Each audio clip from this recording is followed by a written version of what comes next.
Ramadan Mubarak, Allahu Ramadan Kareem, Ramadan Mubarak, Ramadan Kareem, Ramadan Mubarak, Ramadan Kareem, Ramadan Mubarak, Ramadan Kareem.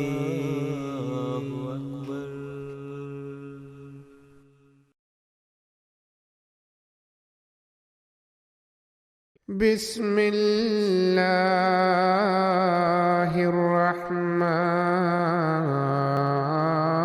الرحيم يا أيها الذين آمنوا اتقوا الله ولتنظر نفس ما قدمت لغد واتقوا الله إن الله خبير بما تعملون. Assalamu alaikum wa rahmatullahi wa barakatuh. In this lesson, we will be looking at the importance of continuously going through a process of self-analysis. The verse or the translation of the verse of the Holy Quran that was just presented before you is as follows. O ye who believe, fear Allah, and let every soul look to what it sends forth for the morrow, and fear Allah. Verily, Allah is well aware of what you do. As we depart from the holy month of Ramadan, it is important that we do not leave it behind like a figment of our imagination. Rather, it should have enabled us to enter a new phase of our lives in which we endeavor to establish a relationship with Allah with even more passion and determination. The Holy Prophet ﷺ is recorded to have said that he who observed the fasts of Ramadan with faith and seeking reward from Allah, all his previous sins would be forgiven. And he who observed prayer on Laylatul Qadr with faith and seeking reward from Allah, all his previous sins would also be forgiven. Similarly, Hazrat Umar ibn al-Khattab radiallahu anhu narrates that the Holy Prophet sallallahu alaihi wasallam said that you should analyze yourselves before you are analyzed, i.e., before you are judged by God Almighty, and you should adopt beauty. And one who analyzes oneself in this world will find that his judgment in the hereafter will be light and easy.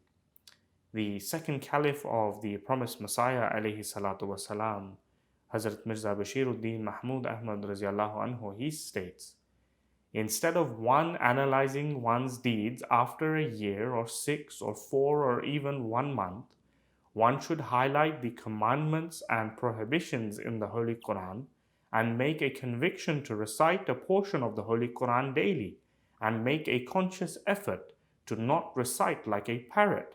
Rather, one should reflect over the commandments and the prohibitions, and whilst reciting daily, ponder over the commandments that are mentioned, if one is acting upon them or not, and reflect over the prohibitions which are mentioned, if one is avoiding them or not. In such a way, self-analysis will become easy.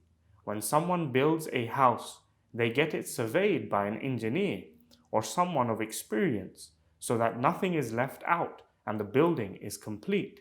Similarly, the Holy Quran is an engineer for building a spiritual building.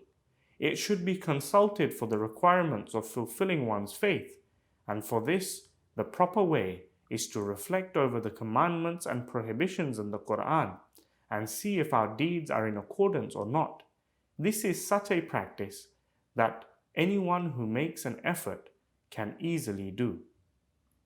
Similarly, the worldwide head of the Ahmadiyya Muslim community, His Holiness Hazrat Mirza Masroor Ahmad Ayyadullah Ta'ala bin Isr al-Aziz, he also states The quality of one's fasting and progress in taqwa can only be realized when one analyzes oneself, when one is not searching for the faults of others, rather, one is searching for one's own faults and weaknesses, when one will be looking at how many good deeds one has tried to do today and how many bad habits one has left.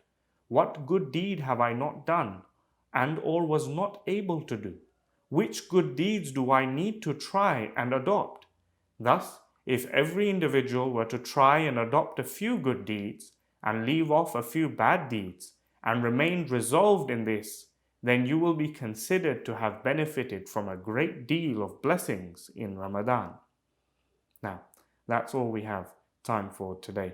If you haven't done so already, please do subscribe, like, and share this video. Until next time, Assalamu alaikum wa rahmatullah. مولاي صل وسلم